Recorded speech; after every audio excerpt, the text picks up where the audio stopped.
నర్సరావుపేటలో vote zone కాగడాల ర్యాలీలో పాల్గొన్న APCC working president Mastan వలి, జిల్లా అధ్యక్షులు గన్నెపూడి అలెగ్జాండర్ ఓట్ల చోరీ మద్దతుగా ర్యాలీ జిల్లా పార్టీ కార్యాలయం నుంచి బస్టాండ్ వరకు కొవ్వొత్తుల ర్యాలీ.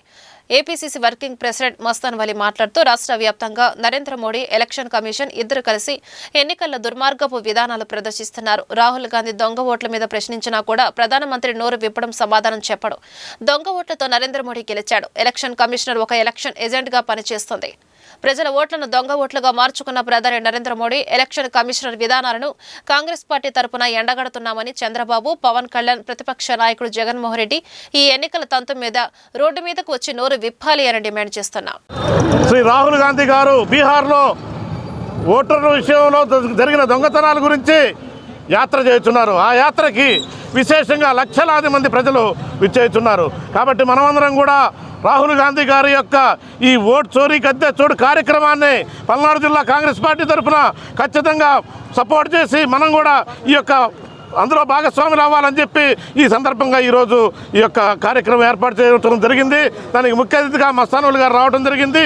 ఈ ఆంధ్రప్రదేశ్లో కూడా శర్మారెడ్డి గారి నాయకత్వంలో ఈ ఉద్యమాన్ని గట్టిగా ప్రజల్లోకి తీసుకెళ్లి మనమందరం కూడా ప్రజలను మేల్కొల్పి చైతన్యపరిచి ఈ యొక్క యుద్ధంలో రాహుల్ గాంధీ గారికి సహాయంగా నిలవాలని చెప్పి ఈ సందర్భంగా కోరుతూ సెలవు తీసుకుంటున్నాం. పల్నాడు జిల్లా కాంగ్రెస్ పార్టీ ఆధ్వర్యంలో ఈ రోజున ఆంధ్రప్రదేశ్ కాంగ్రెస్ అధ్యక్షురాలు షర్మిలారెడ్డి గారి పిలుపు మేరకు రాష్ట్ర వ్యాప్తంగా నరేంద్ర మోడీ, ఎలక్షన్ కమిషన్ రెండూ కలిసి కుట్రపూరితంగా ఎన్నికల్లో దుర్మార్గ విధానాల వల్ల గెలుస్తున్నారు అనేటటువంటి విధానాన్ని సాక్ష్యాలతో శ్రీ రాహుల్ గాంధీ గారు భారత జాతి ముందు పెట్టిన తర్వాత కూడా ప్రధానమంత్రి నోరు విప్పడు, పార్లమెంటు సాక్షిగా సమాధానం చెప్పడు.